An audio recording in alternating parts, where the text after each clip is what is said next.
दौंड, शिरूर तसेच पुणे जिल्ह्याच्या शाश्वत विकासाला आणि दळणवळणाला गती देणारे ऐतिहासिक पाऊल राज्य सरकारने उचलले आहे। या कामांसाठी दौंडचे आमदार राहुल कुल यांनी विशेष पाठपुरावा केला होता। पुणे शहर, जिल्हा आणि परिसरातील वाहतूक कोंडी फोडण्यासाठी तसेच दळणवळण अधिक वेगवान करण्यासाठी अतिशय गरजेचे असणाऱ्या 3 उन्नत महामार्गांचा भूमिपूजन समारंभ मुख्यमंत्री देवेंद्र फडणवीस, केंद्रीय मंत्री नितीन गडकरी यांच्या हस्ते पुण्यात पार पडला। यावेळी हडपसर ते यवत, पुणे ते शिरूर आणि तळेगाव चाकण ते शिक्रापूर अशा 3 उन्नत महामार्गांचे भूमिपूजन करण्यात आले। यानंतर मुख्यमंत्री देवेंद्र फडणवीस यांनी या महामार्गांच्या कामाबाबत विशेष माहिती दिली आहे। जी काही वाहतुकीची कोंडी होते त्या कोंडीतनं बाहेर पडण्याकरता आणि विशेषतः पुण्यातनं बाहेर पडत असताना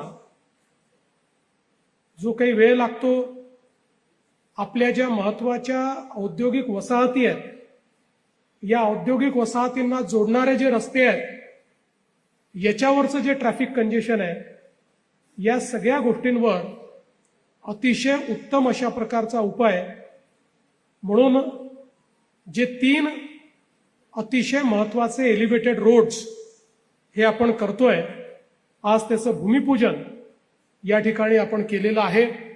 पुणे शिरूर मार्ग आताच आपल्याला सांगितलं, जवळपास 7,515 कोटी रुपये, 53.4 किलोमीटरची लांबी, यातलं 35 किलोमीटर चौपदरी उन्नत आणि त्याखाली 4 पदरी जमिनीला समांतर मार्ग, म्हणजे एलिव्हेटेड मार्गही आहे आणि खाली जी काही गावं येतात, वस्त्या येतात, शहरं येतात, त्यांना जोडण्याकरता खालूनही मार्ग आहे। असं दुहेरी, ज्यांना थेट जायचं आहे ते वरून जातील, ज्यांना मध्ये जायचं आहे ते खालून जातील। आणि याच्या व्यतिरिक्त आपल्याला आवश्यकता पडली, कुठे वस्ती वाढली, तर आपल्याला मग तशा प्रकारचे त्याही ठिकाणी काही आर्म्स देता येतील, ज्यातनं आपल्या जे काही रहदारी आहे त्या रहदारीला आणि नागरिकांना त्या ठिकाणी उतरता येईल। तळेगाव चाकण शिक्रापूर मार्ग 3,923 कोटी रुपये, ज्याच्यामध्ये 53.20 किलोमीटरची ही लांबी आहे आणि या जमिनीला समांतर आहे आणि 26 किलोमीटर याच्यामध्येही उन्नत मार्ग आपण तयार केलेला आहे। आणि त्यामुळे पुढच्या काळामध्ये अगदी JNPT पासनं आपल्याला सहज या ठिकाणी छत्रपती संभाजीनगर, पुणे, पिंपरी चिंचवड सगळ्या औद्योगिक वसाहतीपर्यंत जाण्याकरता एक महत्वाचा फायदा यातनं होणार आहे। हडपसर ते यवत हा जो मार्ग आहे, हाही जवळपास 5,262 कोटी रुपयाचा आहे। याच्यामध्ये 31 किलोमीटर याची लांबी आहे, 25.80 किलोमीटरचा जवळपास 6 पदरी उन्नत मार्ग आहे, 31.65 किलोमीटरचा समांतर 6 पदरी, म्हणजे वरही 6 पदरी आणि खाली 6 पदरी। आपण विचार करू शकता, आज आपण ज्यावेळेस इथनं जातो त्यावेळेस आपल्याला काय ट्रॅफिकचा सामना करावा लागतो, पण 6 पदरी रोड खाली आणि 6 पदरी रोड वर केल्यानंतर सीमलेसली आपण जाऊ शकू। 50 मिनिटाचा वेळ हा किमान आपला त्या माध्यमातून वाचणार आहे। त्यातनं आपलं डिझेल, पेट्रोल सगळं वाचणार आहे, प्रदूषण कमी होणार आहे। पुढच्या काळामध्ये नव्या पुरंदर विमानतळाशी कनेक्टिव्हिटी देखील वाढवण्याचं काम आपण या ठिकाणी करतो। आता हे जे 3 रस्ते आपण करतोय, परत आपण पुणे ते नाशिक रोड फाटा ज्याचा आपण उल्लेख केला, 130 कोटी रुपये द्यायचे, ते आम्ही एका 15 दिवसात देऊन टाकू आणि त्याचं एक्विजिशन करून टाकू, म्हणजे त्याचंही भूमिपूजन आपल्याला इमिजिएट करता येईल।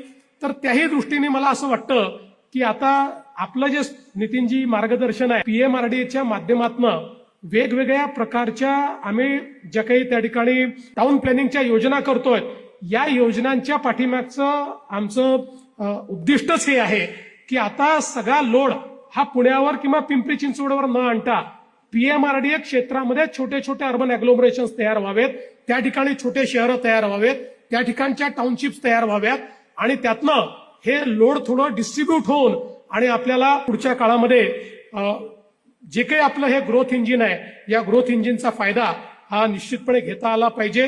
आता रिंग रोडमुळे विशेषतः जी काही वाहतुकीची कोंडी आहे ती 30% कमी होईल, अशा पद्धतीनं आपला अंदाज त्या ठिकाणी आहे। 173 किलोमीटरचा आउटर रिंग रोड असेल, 86 किलोमीटरचा इनर आपला जो काही रिंग रोड असेल, हे दोन्ही 2 वर्षात पूर्ण करायचे, अशा पद्धतीनं या ठिकाणी आपलं काम चाललेलं आहे। त्यामुळे जवळपास जसं आता नितीनजींनी सांगितलं की सगळं ट्रॅफिक बाहेरून जाईल। आज जो सगळा पुण्याच्या वेगवेगळ्या भागातनं जातो आहे, तो सगळा मुंबई, सातारा, कोल्हापूर, अहिल्यानगर, कोकणाकडे जाणारा हा सगळा जो आहे तो पूर्णपणे बाहेरून जाईल आणि त्यातनं कात्रज चौक, नगर रस्ता, चांदणी चौक, हिंजवडी, चाकण, नाशिक फाटा, तळेगाव अशा सगळ्या परिसरातली कोंडी ही पूर्णपणे आपल्याला निश्चितपणे कमी करता येईल. त्यामुळे मला असं वाटतं की या सगळ्याचा विचार करता जी परिस्थिती बेंगलोरची झाली की आता बेंगलोरला जाताना 2 वेळा लोक विचार करतात, बेंगलोरमध्ये ट्रॅफिकच पुढे जात नाही, ती परिस्थिती पुण्याची होऊ नये म्हणून मला आनंद आहे. सगळ्यांनी मिळून सातत्याने विचार करून पुण्याला ती परिस्थिती येऊ नये म्हणून आपण अहेड ऑफ द टाइम कसं असू शकू अशा प्रकारच्या सगळ्या प्रोजेक्टचं आपण कन्सेप्ट केलेला आहे. आणि केवळ कन्सेप्टच्या स्टेजवर आपण नाही आहोत, हे सगळे प्रोजेक्ट्स आता आपण हळूहळू सुरू करतो आणि एका निश्चित कालावधीत हे प्रोजेक्ट जर आपण तयार केले तर मला विश्वास आहे की 2030 सालचं पुणे हे देशातलं एक अतिशय आधुनिक अशा प्रकारचं शहर असेल आणि देशाच्या ग्रोथ इंजिनमध्ये पुण्याचा देखील समावेश आपण निश्चितपणे, आजही ते आहेच, पण एक प्रॉमिनंट ग्रोथ इंजिन म्हणून आपण त्याचा समावेश करू शकू. मित्रांनो, अशीच नवनवीन माहिती, ताज्या अपडेट्स आणि खास व्हिडिओ पाहायचे असतील तर लगेचच आमच्या सहकारनामा YouTube चॅनलला सबस्क्राईब करा. व्हिडिओ आवडला तर नक्की लाईक करा आणि आत्ताच पाहिलेल्या बातमीबद्दल तुमचं मत कमेंट करून आम्हाला जरूर कळवा. तर मंडळी, अपडेट रहा, कनेक्टेड रहा सहकारनामा सोबत.